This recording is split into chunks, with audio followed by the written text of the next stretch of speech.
untuk membuat tangga nada diatonik mayor atau membuat tangga nada do re mi fa sol la si do. Dia itu ada rumusnya tersendiri. Jadi rumusnya itu 1, 1,5, 1, 1, 1,5. Selamat datang di channel Padus Forensics. Jadi di sini ada sebagai tempat platform untuk penyampaian materi secara daring ya. Oke, untuk video kali ini kita bakal membahas teori musik, yaitu tentang nada. Langsung aja kita mulai ya. Nah, target pemahaman sebelum kita masuk ke materinya, saya berharap dengan setelah kalian membuka video dan juga melihat presentasi PPT-nya di link di bawah deskripsi, yaitu yang pertama kalian dapat memahami definisi tentang nada, yang kedua dapat memahami urutan nada, yang ketiga dapat memahami jarak antar nada, dan yang terakhir dapat memahami urutan tangga nada. Jadi setelah kalian menonton video ini, kalian diharapkan bisa memahami keempat poin ini. Apa itu nada? Ini definisi nada ya. Kalau secara umum ditarik kesimpulan melalui Google, nada adalah bunyi peraturan yang frekuensi tunggal tertentu, diukur berdasarkan tinggi atau rendah atau pitch ya, panjang pendeknya, intensitas dan warnanya. Dalam musik, nada merupakan bagian paling kecil yang dapat menciptakan harmoni dengan beberapa teknik tertentu atau teori tertentu. Nah, terus di sini saya juga ambil kutipan dari menurut ahli ya. Menurut Jamalus, ya, menurut beliau nada adalah bagian dari cabang seni musik yang berupa suara pelaturan, memiliki komposisi serta menghasilkan ungkapan pemikiran dan perasaan melalui perpaduan unsur pokok, yaitu ada struktur melodi, irama dan harmoni. Jadi kalian pasti sering dengar ya kalau musik itu sebagai tempat penyampaian emosi seseorang gitu. Nah, inilah salah satu yang pernah diungkapkan oleh Jamalus. Nah, urutan nada. Dalam teori musik, nada dibagi menjadi 7 berdasarkan urutan alfabet. Nah, ini adalah urutan alfabet. A, B, C, D, E, F, G, H, I, J, K, L, dan seterusnya sampai Z. Tapi, kalau di dalam nada, batasnya itu cuma sampai G, teman-teman. Ya, jadi A, B, C, D, E, F, G. Cuma ada 7. Nah, urutan nada. Kembali lagi ke nada awal. Jadi dia tuh batasnya cuma A, B, C, D, E, F, G. Terus dia bukan lanjut ke H, tapi dia balik lagi ke A. Gitu loh. Kalau misalnya kita mulai dari B, C, D, E, F, G. Nah, A, dia balik lagi ke A, baru balik lagi ke B. Nah, ini cara membaca urutan nada ya, biar kalian lebih jelas lagi. Nah, di sini contoh kita mulai dari nada. Ini kan tadi mulai dari nada A ya. Kita mulai dari nada B. Habis B, urutan alfabetnya kan C, D, E, F, G. Nah, ini nih udah mentok di bagian akhir nih. Nah, berarti kita balik lagi ke A, lalu ketemu lagi ke B. Contoh lainnya, kita mulai dari C. C, D, E, F, G, udah batas alfabet. Berarti kita balik lagi ke A, B, dan ketemu lagi ke C. Nah, patokannya ada di nada awal. Jika nada awal sama dengan B, maka nada akhirnya juga B. Begitu juga dengan nada lain. Jadi kalau kalian mau baca nada, itu ingat urutan alfabet dan juga ingat melihat dari awalannya. Kalau awalannya B, berarti akhirnya dia bakal ketemu B juga.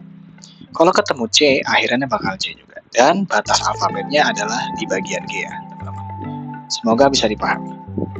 Oke, di sini ada tes singkat. Coba urutkan nada ini supaya kita bisa lebih paham lagi ya. Ingat, untuk soal yang pertama kita coba urutkan nada D. D itu awalnya kan D ya. Berarti otomatis nanti kita ketemu dengan D lagi, cuman di oktav yang lebih tinggi. Oke, ini D. Habis D lanjutannya apa? E, F, G. Nah, udah ketemu G nih, udah batasan alfabetnya. Berarti kita balik lagi ke A. Tapi masih lanjut A sampai ketemu D. Jadi A, B, C, D lagi. Oke, lanjut. Kita yang ke E misalnya. E. Habis E apa? F, G. Nah, udah lewat, udah di batasnya alfabet, udah batasnya nada. Berarti kita langsung balik lagi ke A. B, C, D, E. Nah, Coba kalian pause video ini lalu kalian jawab untuk nada F dan G. Oke, jika kalian sudah menjawab, maka jawabannya adalah ini. Nah, ini adalah jawabannya ya. Bagi kalian yang jawabannya benar, selamat, berarti kalian sudah bisa memahami urutan nada yang sesuai alfabet, dan juga kalian sudah bisa memahami sepenuhnya. Bagi kalian yang jawabannya belum benar, nggak apa-apa, kalian bisa diulangi lagi videonya sampai kalian benar-benar paham. Oke, lanjut. Nah, jarak dalam nada. Setiap naiknya suatu nada atau pitch sebenarnya dibagi lagi menjadi dua, yaitu naik setengah dan naik satu pada sebuah nada. Contoh, ini kita kan tadi contohnya nada kita ambil dari nada A. A, B, C, D, E, F, G, dan A. Nada biasa, jika kita pecah lagi maka akan menjadi. Nah, ini tuh sebenarnya di dalam atau di antara nada A dengan B, itu di tengah-tengahnya tuh ada nada lagi. Di antara C dan D itu ada tengah-tengah lagi. Di antara D dan E dan seterusnya itu ada tengah-tengahnya. Tapi kecuali nada E dan nada E ya. Nada B dan nada E, sorry. Nah, jadi dia bakal, kalau kita pecah lagi, dia jadi kayak gini. Nah, jadi dari nada A ke nada B itu kan dihitungnya 1. Nah, dia sebelum ke B itu ada nada jarak setengahnya, jarak nada setengahnya gitu. Jadi A naik setengah. Nah, jadi yang naik setengah itu simbolnya adalah pagar gini teman-teman. Kalau ada simbol pagar gini berarti tandanya nada A tapi naik setengah gitu. Dan juga untuk yang lainnya, nada C naik setengah, nada D naik D setengah gitu. Semoga bisa dipahami ya. Nah, terdapat dua simbol serta istilah untuk jarak antara nada, yaitu, nah yang kita bilang tadi ya, ada jarak yang pakai pagar, yaitu artinya, nah dibaca crash atau is, ya titik-titik is itu titik-titiknya itu adalah nadanya. Dibaca crash atau is itu artinya naik setengah, ya simbolnya itu adalah pagar. Nah yang kedua itu ada simbol B kecil atau dibacanya mol, turun setengah teman-teman. Contoh untuk yang nada crash atau nada naik setengah, kita punya nada nih C. Nah terus ada tanda pagarnya, itu dibacanya C crash atau cheese. Ingat ya, karena is terus titik-titik di sini tuh artinya ada nadanya, tinggal ditambahin is doang. Jadi ini disebutnya bisa C crash atau cheese. Saya lebih suka ngomongnya cheese ya karena lebih gampang. Lalu ada contoh yang keduanya yaitu nada G misalnya. Di G terus ada tanda pagarnya, itu disebutnya G crash atau gis ya, atau nada G naik setengah. Nah untuk yang mol atau yang turun setengah itu sama aja, cuma satu sih sebenarnya, yaitu C misalnya, C mol gitu, C mol, nah, atau C turun setengah. Terus ada G mol, yaitu G turun setengah ya. Jadi biasakan dibedakan ya dua simbolnya. Untuk yang pagar ini artinya naik setengah, untuk yang tanda B kecil ini turun setengah. Semoga bisa dipahami ya. Oke, lanjut. Yang perlu diperhatikan dalam jarak nada. Nah, seperti yang saya bilang tadi, semua nadanya itu bisa naik setengah, atau nada A bisa ada setengahnya, nada C ada setengahnya, nada D ada setengahnya, F ada naik setengah, G ada naik setengah, dan seterusnya. Nah, jika kalian teliti atau kalian perhatikan, di nada B dan nada E ini dia tuh nggak ada setengahnya ya. Di nada B dan nada E itu nggak ada jarak naik setengah. Semua nada bisa naik setengah kecuali nada B dan E. Ingat ya, nggak bisa naik setengah, bukan turun setengah. Kalau turun setengah dia hasilnya itu A crash kalau misalnya kita ambil dari B. Kalau misalnya dari E turun setengah itu berarti D crash. Sedangkan B naik setengah itu nggak ada. B naik setengah tuh hasilnya langsung C, bukan langsung B crash atau B bis gitu, bukan ya, bukan B pagar gitu atau E pagar, itu nggak ada. Kalau ditanya misalnya kenapa nggak ada, itu jujur saya juga nggak tahu, tapi itu dari teori musiknya tersendiri. Jadi di nada itu semuanya bisa naik setengah kecuali nada B dan nada E. Jadi kalau nada B naik setengah itu bukan B crash tapi dia langsung ke C. Nah, sedangkan nada E itu naik setengah, bukan E crash tapi langsung ke F. Gitu ya, teman-teman. Semoga bisa dipahami. Oke, di sini ada contoh visualisasinya ya. Setiap nada, oke ini tadi, ya, ada yang naik setengah dan ada yang naik satu. Contohnya kita ambil dari alat musik keyboard atau piano. Kalian pasti lihat kan di piano ini ada yang warna putih dan ada warna hitam. Nah, yang warna hitam, yang warna putih ini adalah jarak satu nada.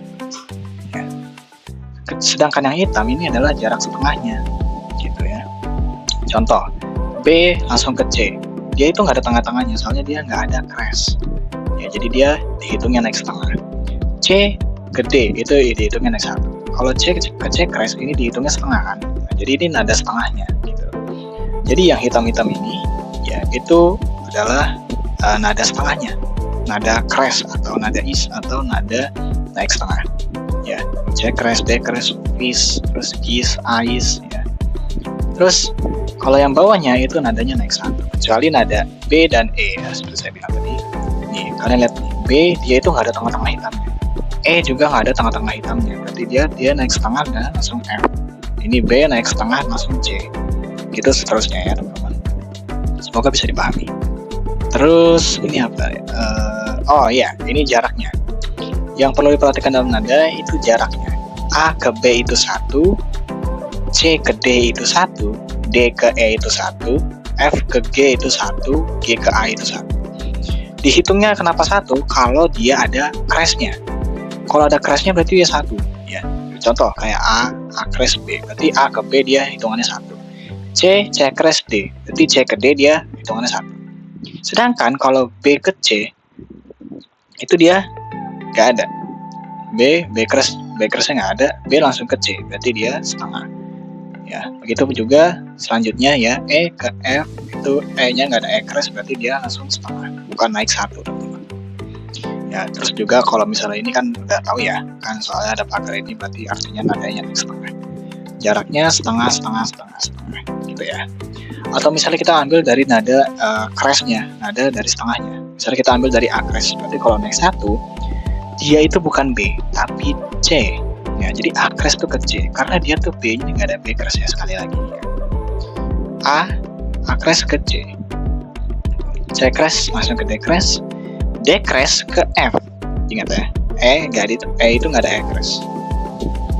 F crash ke G crash ya, dan ya gitu aja sih. Tes singkat teman-teman. Coba tentukan jarak nada dan nada selanjutnya di bawah ini. Oke, kita pecahkan soalnya ya. Kalian bisa pause dulu video ini lalu kalian jawab. Oke, 1, 2, 3. Langsung saja kita bahas soal yang pertama. Jarak nadanya adalah, ingat, A ke B. A itu ada setengahnya, berarti dia dihitungnya 1 teman-teman.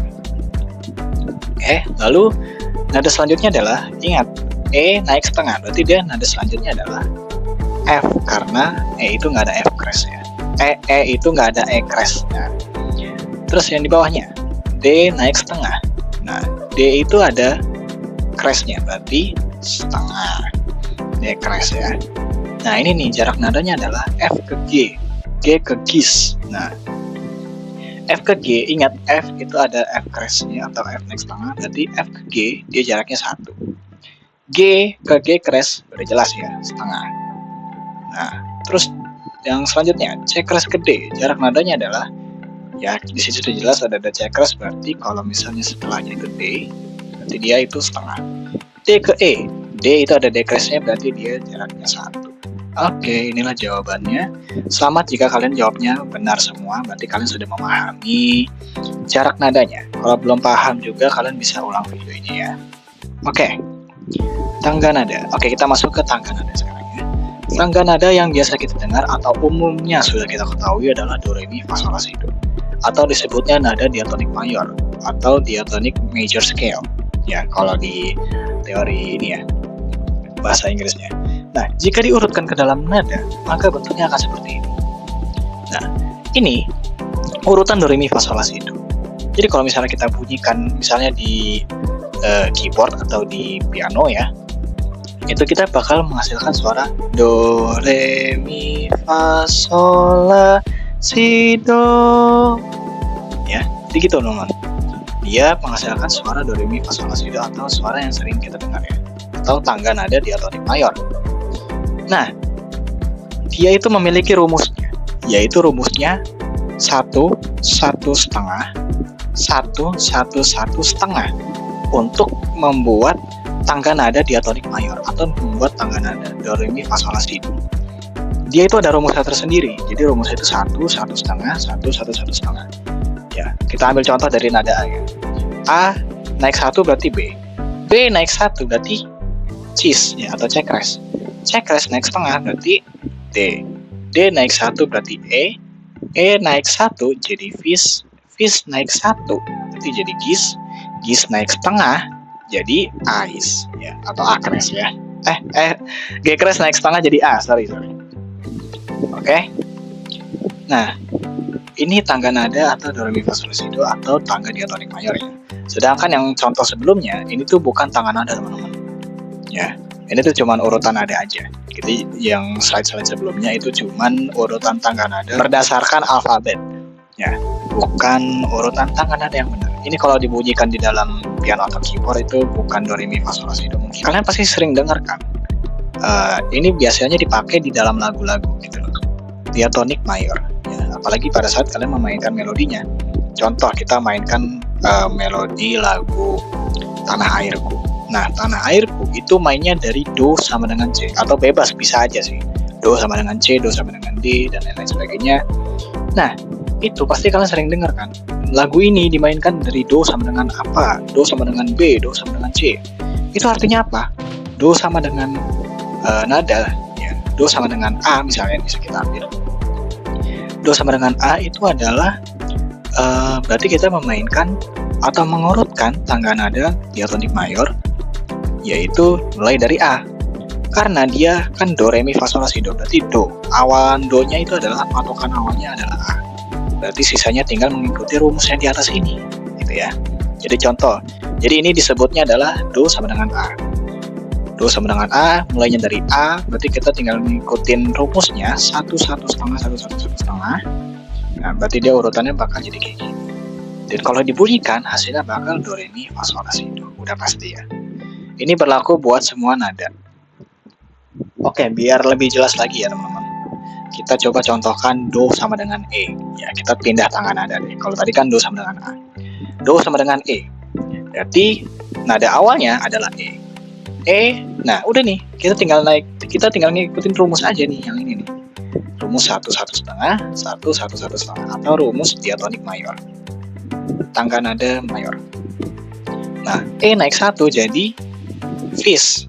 Vis naik 1 jadi gis. Gis naik setengah jadi A. A naik 1 jadi B. B naik 1 jadi cis. Cis naik 1 jadi dis. Dis naik setengah jadi E. Ya balik lagi ke E tapi oktavnya lebih tinggi. Nah, terus berlaku juga untuk nada lain. Misalnya kita mulai dari do sama dengan B sekarang. Do sama dengan B, berarti B-nya di awal. Tinggal mengikuti rumus ini. B naik 1 jadi cis. Cis naik 1 jadi dis. Dis naik setengah jadi A. Jadi E. E naik 1 jadi vis. Vis naik 1 jadi gis. Gis naik 1 jadi akres. Akres naik setengah jadi B. Ya, jadi ini adalah kalau misalnya kita bunyikan ya, mau dari do sama dengan E, do sama dengan B, itu hasilnya pasti do re mi fa sol la si do. Tapi pitch-nya aja beda. Mungkin E itu lebih rendah atau B itu lebih tinggi gitu. Atau sebaliknya ya. Semoga bisa dipahami teman-teman. Nah, sekarang ada tes singkat ya. Mungkin kalian bisa pause dulu videonya, lalu kalian jawab untuk urutan nada berdasarkan perintah do sama dengan apa. Nah, ini ada do sama dengan C, do sama dengan D. Kalian bisa jawab dulu sekarang. Saya kasih 3 detik. 1, 2, 3 untuk pause video ini dan jawab. Oke, jika sudah, langsung saja kita bahas ya. Do sama dengan C. Berarti otomatis kita mulai dari C. Ingat, rumusnya tadi 1, 1,5. 1, 1, 1,5. Oke ya. Berarti C naik 1 jadi D. D naik 1 jadi E. E naik 1, ini 1 berarti setengah ya selanjutnya. E naik setengah jadi F. F ini berarti 1,5 berarti 1 ya. Selanjutnya 1 yaitu naik 1 jadi G. G naik 1 jadi A. A naik 1 jadi B. Ya, ini yang terakhir ya, berarti yang terakhir itu naiknya setengah. Naik setengah itu jadi C. Ya. Ingat B itu nggak ada B keras ya. Oke, lanjut. Yang D. Do sama dengan D berarti mulai dari D ya. D naik 1 jadi E naik 1 jadi fish, fish naik setengah. Iya benar, fish naik setengah jadi G, G naik 1 jadi A naik 1 jadi B naik 1 jadi cheese, cheese naik setengah jadi D lagi. Oke, ini untuk jawabannya. Jika kalian menjawabnya dengan benar, selamat, berarti kalian sudah mengerti tentang tangga nada nonoman. Ya. Bagi kalian yang belum benar jawabannya atau kurang tepat, kalian bisa ulangi lagi atau mungkin coba tes sendiri, mungkin do sama dengan G, misalnya do sama dengan apa gitu ya. Oke, semoga kalian bisa dipahami ya teman-teman. Oke, mungkin itu saja untuk pembahasan materi tentang nada kali ini ya. Semoga bisa dipahami dan bermanfaat untuk kita semua. Semangat untuk terus belajar teman-teman. Mohon maaf jika ada kata-kata saya yang salah dan juga kata-kata yang kurang dimengerti. Tapi kalian boleh kok tanya di kolom komentar jika ada yang tidak dimengerti atau ada hal yang ingin ditanyakan, boleh di kolom komentar. Nanti saya bakal buatkan video sesi khusus untuk menjawab pertanyaan-pertanyaan yang ada di kolom komentar. Semangat terus belajarnya. Jika kalian belum paham juga, kalian bisa ulang video ini atau tanya di kolom komentar. Semangat terus dan sampai jumpa.